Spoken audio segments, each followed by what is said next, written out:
telling me earlier about how the lockout happened at the farm and what led to it. Well, it happened a while ago, and we were in there doing a job, and they accused us of slowing down and not doing the work correctly. And the next day, we got an email or a fax telling us that we were locked out. From that time on, when we went to try to negotiate, they wanted to cut our wages by 35%. Carolyn? Yeah, they started with the Madonna Tech when she was in here during Tech for her road show. They accused us of a work slowdown, a major work slowdown, they called it. So they would have an excuse to lock us out, is what I believe. Right. But this is only union employees that they locked out, not yes. Not the non-union employees. Not the non-union, all union employees. And this is across all of the different types of work, like the security, the janitors. Security, the janitors, all the janitors were locked out. IATSE Local 33, which is the stagehands, we were locked out. And in the contract negotiations, they wanted us to take a 35% cut in pay. Right. And a cut in benefits, basic overall cut in everything. And it's amazing because the owners of the place, which is a church, which is, you'd think differently, but... Which church is it? It's the, The Faithful Central Bible Church, right. which owns the facility. You would think being a church that it wouldn't come down to money and greed, but that's what we believe it to be. Our wages weren't huge at the time.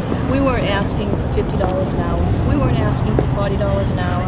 We weren't even asking for $35 an hour. We were asking for a fair wage. Right. And instead of that, they turned around and proposed about a 35% cut.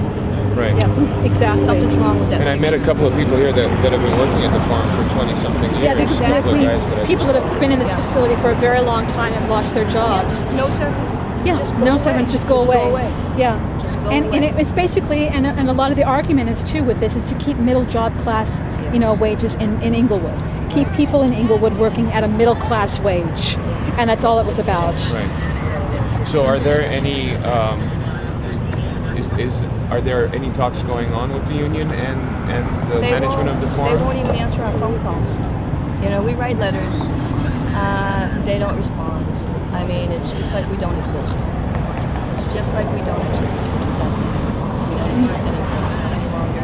And they're trying to sell the building, and they're having a heck of a time selling this building. They haven't had any bites yet. Right. Oh, right. Yeah. If they're using it as a church, why are they selling it then?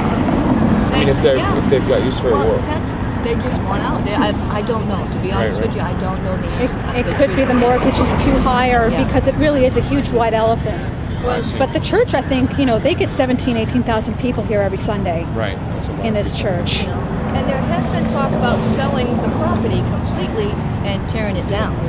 Right. And that's been going on for years. Even when we were working here, they were talking about that. Right. And tear it down and start all over again. Exactly. So we'll be here whenever necessary, and it'll be whatever it takes. We appreciate you telling us the story. Thank you. Much obliged. Thank you so much. Good luck. It was nice. Thank you. Thank you so much. Thank you very much. It was very nice meeting you. Thank you very much. You're welcome. Thank you very much. And have a great evening. Thank you. Enjoy yourselves. Yes. Thank you. Thank you very much. You're welcome. Appreciate it.